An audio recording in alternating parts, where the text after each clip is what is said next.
What is up, everybody? Happy Memorial Day weekend. Happy Memorial Day. First of all, I want to say thank you to all of our veterans and our families of veterans, more importantly on this day, who have lost loved ones. I know my wife's brother died in the line of duty over in Afghanistan. So the sacrifice is real. The sacrifice is huge that these men and women make to serve our country, and we want to thank them. But today's going to be day 2 of working on the car, getting ready to go for this weekend. So stick around and enjoy the episode.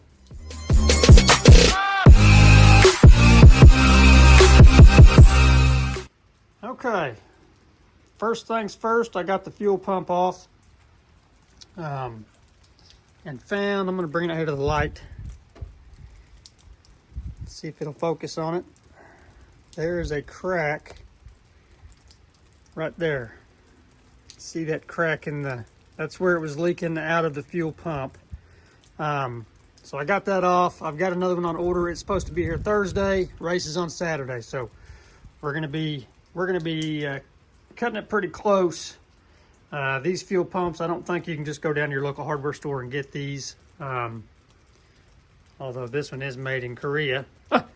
The one that I ordered is a Moroso racing fuel pump. It looks exactly like this. They flow quite a bit more gallons per minute, or gallons per hour, I think is how it was rated, than the normal one. The one I ordered is an 8 PSI pump, and it flows, I want to say it was 140 gallons per hour is what it was capable of flowing on fuel-wise.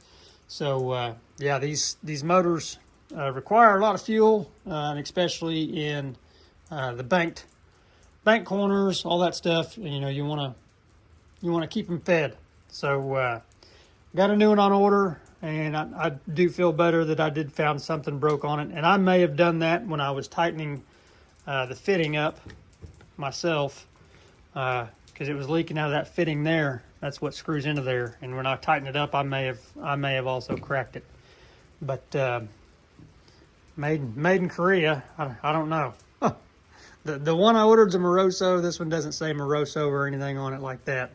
So I'll have to look up the numbers on there to see what brand that is. But I don't see any other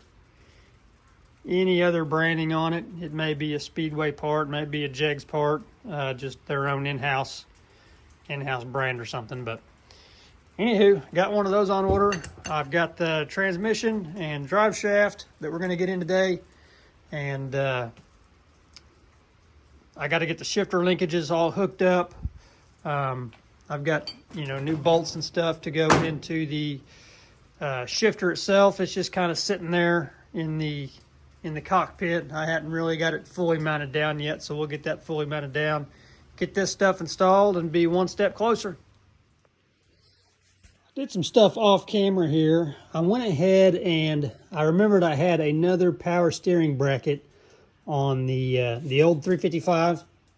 We never had problems with this power steering belt until I put that KRC bracket onto the 305 motor. It worked great on the 602 crate that we had, but there was a bolt that wouldn't allow it to adjust all the way. And I'm sure there are special bolts that's supposed to go with it, like that are flat, that recess in. I'll show you kind of what I'm talking about here. It had this here, and this is where these go into the motor. Or I'm sorry, it orients like this. These two go in the motor, and then your adjustment bracket is on the bottom. So your slide's on the bottom. So it would always hit the nut right here and wouldn't allow the pump to fully go over to the left to get it loose enough so you can adjust it. You can see how there's a recession there. I don't know if they make special bolts for this that I just never had, because this came on that 602 crate. So I don't know if that was the issue or not, but so I did a Frankenstein. That is the old original 602 power steering pump that was on there. I liked the KRC pump. That one looks like it was leaking like crazy. So I Frankenstein the two together and have the old 355 mounting bracket with the KRC power steering pump on there, which allows me to, all the adjustments on that is done on the top half. So that allows me to pull my motor or pull the pump down this way to tighten it. You can get the belt on there. It goes fully all the way back against the water pump, so you can loosen it. So got that problem solved. Did that off camera. Also, I got the shroud mounted to the bottom down there, to the bottom of the radiator. That was not mounted at all last year. It was just flopping. So got a nice solid shroud now. So with all that done, I'm now going to get to work installing the transmission and the drive shaft. Oh, and it's still raining here in Southwest Missouri. For all those wondering, this is the 2 days later from the last video. So we got quite a bit of rain yesterday as well, but it didn't rain all day. Today it's been raining pretty much all day, just this nice light sprinkle. So, yep, we're getting wet.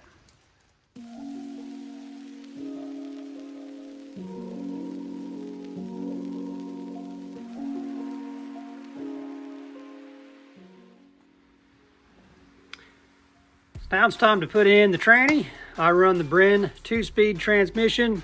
I did fully tear this apart last year and rebuild it. Basically on a 2-speed transmission. This top one here, you can see it says H and L. That's your high and low gear. And this bottom one is reverse and neutral.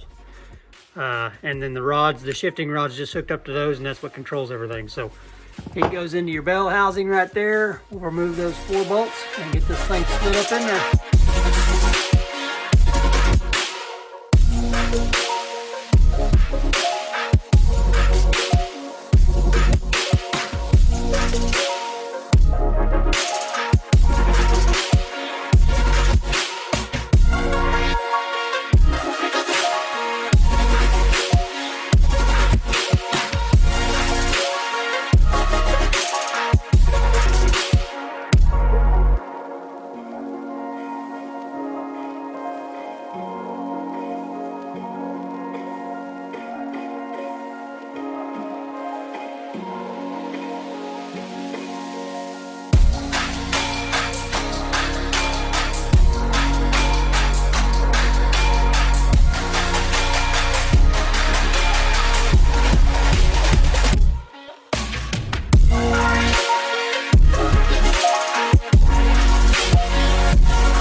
I've always got to take this top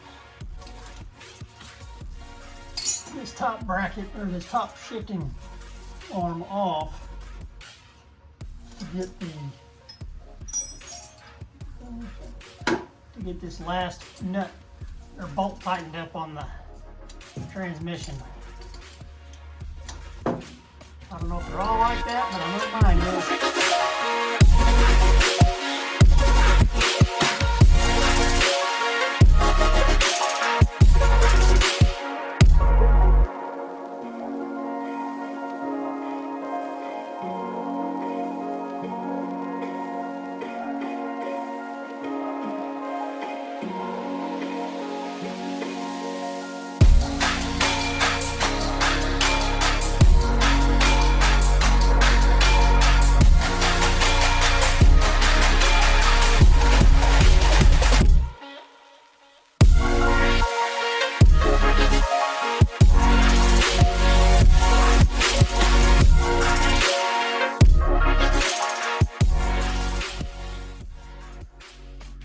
Alright, sorry I had to steal you guys there.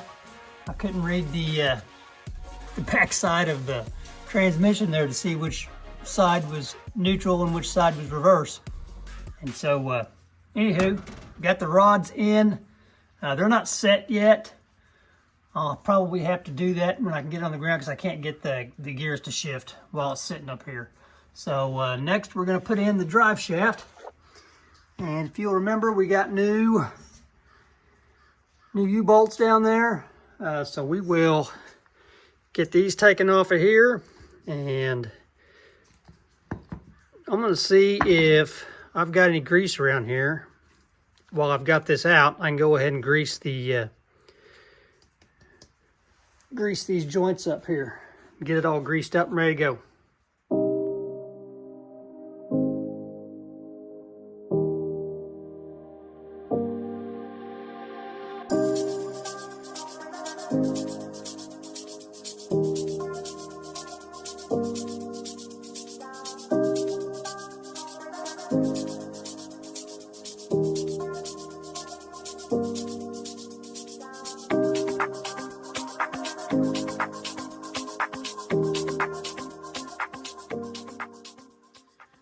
All right, there we go. The drive shaft is back in. So the next thing we're going to want to do is go ahead and drop the car back down off the jacks. All of the gasoline is dried up. That's why I jacked the car up to begin with, was all that gas on the floor. I didn't want my tires sitting in it. All the gas is dried up. Everything's good to go and clean in here again. And so I want to drop the car down because when we put in the crate, we had to change the spacing. There's spacers on the motor mounts there, right there. We had to change the spacing to get the engine to sit a little different so the drive shaft wasn't slapping up. It was rubbing on the hoop there. And so we want to make sure that with this thing sitting on the ground, that drive shaft is pretty much sitting perfectly level. Right now it's under what I would consider pretty much full droop because the car's on jack stands and it's not hitting now, so it shouldn't when it's on the ground, but I want to double check that just to make sure as well.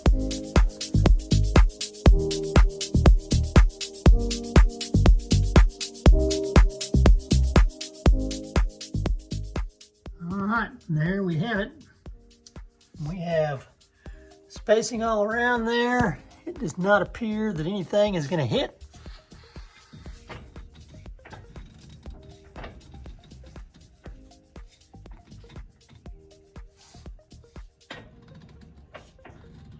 So I think we're going to be good to go. All right, sides button back on. So the next thing I'm going to try to pre-do, I can't really do it out here without the right tools, without the right measuring stuff, but I want to kind of eyeball the setup on the front end. Your right front tire needs to be castered in, cambered back, which when I installed the new upper control arm, I'm going to try to get over it to where you can see. I tried to pre-caster it back because there's not a lot. I didn't want to make this thing tweak back this way to try to get my caster. So that was my thought behind it. We'll see if it works or not, if I've got enough caster in it. But I do need to suck this in more by adjusting these in closer. So I've got to take the bolts out and suck those in to try to get my camber correct on there.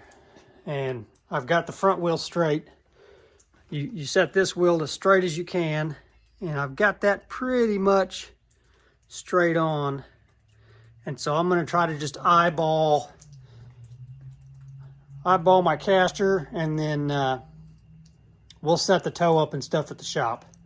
I mean, I can probably get pretty close, and it ought to be pretty close to where the toe should be at anyways, because nothing on the bottom changed.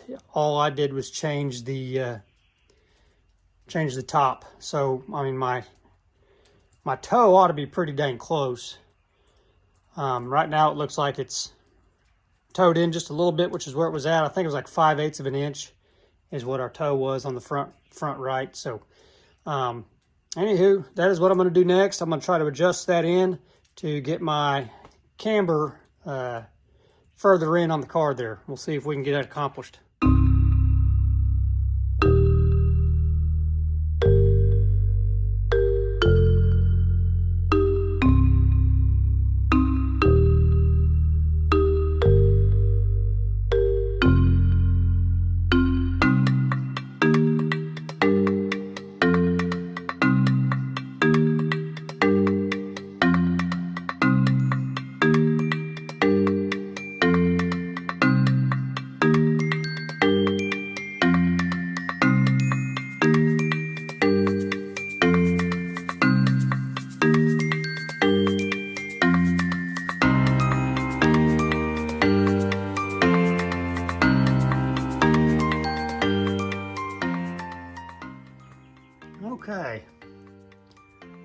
I've got her leaning in a little bit, got her castered in a little bit, or cambered in.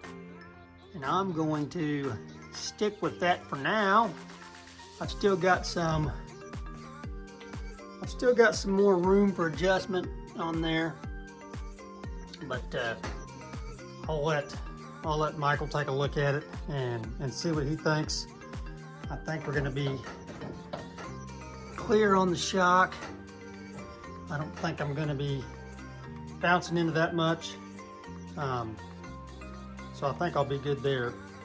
But I'm going to leave it there as a kind of a rough setup and let Michael take a look at it and see what he thinks, and then we should be good to go. So that is going to wrap it up for this video. We're waiting on a fuel pump and the fittings that I had, fittings that I came up with for the fuel pressure sensor or the oil pressure sensor isn't long enough. I need that part to be longer because it's hitting on the, yeah, I just dropped it. It's hitting on the intake whenever I try to screw it in. It starts, but then once it gets low enough, it starts hitting on there. So that ain't gonna work either. I do have both of those parts ordered, a new fuel pump and a new sensor there that will be here Thursday. So we should definitely be ready to rock and roll for Saturday. Like I said, power steering pump's hooked on, the lines are hooked back in, belts on, transmission's in, drive shaft's in, everything is nut and bolted. All we got to do is the final setups on this thing, and we'll be ready to rock. So I'm excited. All right, that is going to be a wrap. Appreciate you guys watching. Please make sure to like, share, subscribe. I watch another guy that's a racer on there, and I like the way that he says it. He says, if you would please consider subscribing. Most of you guys that watch me aren't even subscribed to the channel. But if you would consider subscribing, that'll help us to one day maybe get some money out of YouTube, because they are using our name, image, and likeness to run advertisements and get you guys to watch advertisements on these videos. So us lowly guys that don't have over 1,000 subscribers and don't get paid for this, they're getting all that money for free. So let's help out us small guys and get us a little bit of something. We are almost up to 700 subscribers, and that is awesome. We need 300 more. So once I reach 1,000, we will do a giveaway. We'll give a giveaway, free t-shirts, something, to the 1,000th subscriber. So anywho, you guys have a great rest of the week. Hope it dries up in your area if it's raining, and we will see you guys at the track.